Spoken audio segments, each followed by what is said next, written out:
BJP का plan set set यह है कि भैया नीतीश कुमार का स्वास्थ्य ठीक नहीं है। अब स्वास्थ्य ठीक नहीं है तो कितने दिन मुख्यमंत्री रह पाएंगे, इसीलिए पहले गृह विभाग और उसके बाद विधानसभा अध्यक्ष पद पर यानी स्पीकर पद पर कब्जा। कि अगर नीतीश कुमार ने पलटी मारने की कोशिश की तो विधायकों को अपने साथ, उनके विधायकों को अपना साथ लाना बड़ा आसान होगा। लेकिन क्या यह सब इतना आसान हो जाएगा? यह बात मैं इसलिए कह रहा हूं क्योंकि चिराग पासवान ने नई टेंशन दे दी है। नीतीश के बाद अगर बीजेपी ने, खासकर मोदी शाह ने अपने किसी नेता को बिहार पर थोपने की कोशिश की तो चिराग पासवान बगावत कर सकते हैं।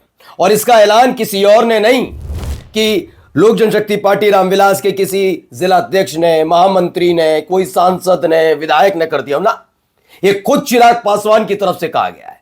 चिराग पासवान ने जो कहा है उसने थोड़ी बेचैनी बढ़ाई है कि अगर वाकई इसके बाद हमने अपना वाला सपना पूरा करने की कोशिश की तो चिराग पासवान की नाराजगी मोल लेनी पड़ेगी। लेकिन इस नाराजगी को मोल लेने का मतलब क्या है वो आपको समझाने जा रहा हूं। क्या चिराग पासवान इतने प्रभावी हैं कि उनके सामने बीजेपी सरेंडर करेगी, या वाकई परेशानी दूसरी है? नमस्कार, मैं हूं प्रज्वल गौतम और आप देख रहे हैं न्यूज सर्किल। बिहार विधानसभा चुनाव को लेकर कई तरह की मत हो सकते हैं, कई तरह की बातें हो सकती हैं, आरोप लग सकते हैं। मुझे लगता है कि इस मामले को पहले तो विपक्ष को खुद समझना होगा कि मुद्दा बनाना है, वो मुद्दा बना नहीं पाए। बस थोड़ा चीखे चिल्लाए, हुआ खत्म खेल, सब कुछ खत्म। जबकि उन्हें आगे आकर इस पर बोलना चाहिए था, लेकिन उन्होंने भी जैसे सरेंडर कर रखा है कि चुनाव खत्म हो, उसके बाद नतीजे आए, नतीजे मुफीद ना हो तो थोड़े से आरोप लगाओ, फिर यहां से चले जाओ, फिर अगले चुनाव की तैयारी में जुट जाओ। इसीलिए भारतीय जनता पार्टी मजबूत नजर आती है, क्योंकि अपनी बात कहते तो हैं लेकिन उस पर अड़ग नहीं रहते। ठीक है, अब आते हैं खबर पर। खबर क्या है? मैं बिहार में रहना चाहता हूं, साल 2030 में लड़ूंगा चुनाव, चिराग पासवान का ऐलान हो गया है। उन्होंने कहा इसे हल्के में मत लीजिएगा। मेरी मां इस समय सियासत में नहीं है, राजनीति में नहीं है, लेकिन उन्होंने जो कहा है वही कहा है जो मैं चाहता हूं। जी हां, चिराग पासवान की माताजी से सवाल पूछा गया था चिराग पासवान को लेकर। उन्होंने कहा आशीर्वाद है और साल 2030 में वो सीएम बनेंगे, आशीर्वाद इसके लिए।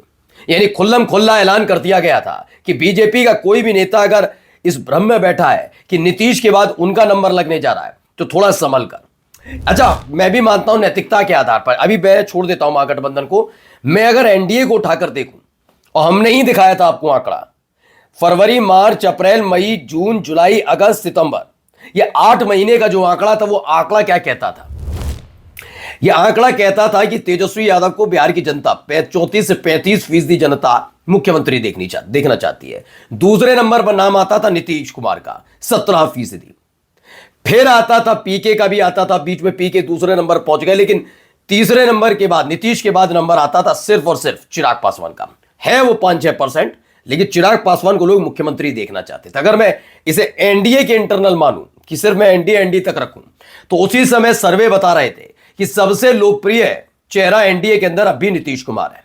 लेकिन यह बात भी सच है कि नीतीश कुमार जब संन्यास लेंगे राजनीति से, और अभी ले लें संन्यास, तो सबसे लोकप्रिय चेहरा एनडीए के अंदर चिराग पासवान है। सम्राट चौधरी को 1-1.5-2% लोग कहते थे बन जाए तो ठीक है, क्या है, इस टाइप का।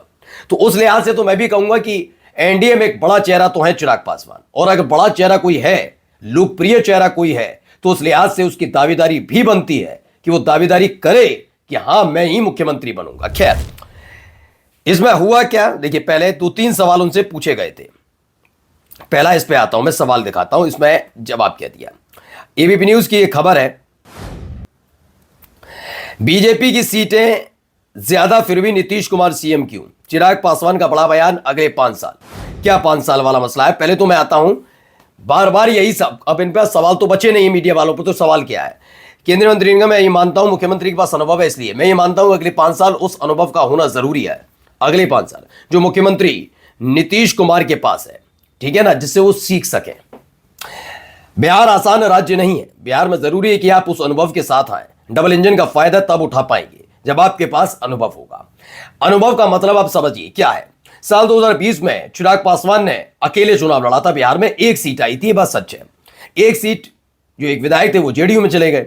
फिर परसेप्शन बनना शुरू हुआ कि भैया नीतीश कुमार से चिराग पासवान बहुत नाराज है, बहुत नाराज है। उनके पार्टी के विधायक तोड़ लिए। मैंने तब भी कहा था नाराजगी विधायक को तोड़ने को लेकर है ही नहीं, पार्टी तोड़ ली गई, इसको लेकर नाराजगी चिराग पासवान में ज्यादा है। और वो नीतीश कुमार ने नहीं तोड़ी थी पार्टी चाचा पर किसने आशीर्वाद रखा है सब जानते हैं। पशुपति पारस के साथ उस समय कौन खड़ा था और किसने चिराग पासवान को अकेला छोड़ दिया, यह हर कोई जानता है।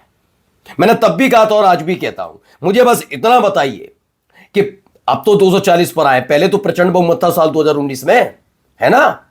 उनको किसी की जरूरत नहीं थी, ना जेडीयू की, ना एलजेपी की, ना किसी की। अगर ऐसे में स्थिति में थी और आपको कोई बहुत मानता है, चिराग पासवान आपको बहुत मानते हैं, तो आपकी जिम्मेदारी नहीं थी कि चलिए मैं हमारे हाथ में नहीं है, आप चाचा भतीजे की लड़ाई है, आपसे पार्टी छीन ली, कोई बात नहीं, तो आप लेते ही नहीं, पशुपति पारस को अपनी कैबिनेट में शामिल ही नहीं करते। लेकिन आपने किया, आपने पशुपति पारस को अपनी कैबिनेट में शामिल किया और उन्हें वही मंत्रालय दिया जो एक वक्त में रामविलास पासवान के पास था। ये चिराग पासवान देख रहे थे कि किसके इशारे पर कौन से खेल खेले जा रहे हैं, वरना आप स्टैंड ले सकते थे कि नहीं, हमें आपको नहीं रखना। दरअसल पशुपति पारस से ज्यादा चिराग पासवान बीजेपी के लिए बिहार में खतरा है।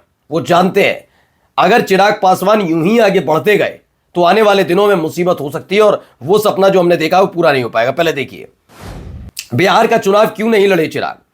इसमें बताया गया है कि सीट शेयरिंग में देर हो गई, मेरे पास वो समय ही नहीं था कि मैं अपने चुनाव की तैयारी कर सकूं, मेरी राजनीति में आने का कारण ही बिहार और बिहारी हैं। उन्होंने कहा मैं राजनीति में सिर्फ बिहार और बिहारी के लिए आया हूं, मैं चुनाव लड़ता ही, उन्होंने कह दिया, लेकिन देर हो गई थी सीट शेयरिंग वाले फॉर्मूले पर। हमने वो भी आपको दिखाया था, सीट शेयरिंग वाले फॉर्मूले में सबसे ज्यादा नाराज अगर कोई था तो वो चिराग पासवान थे।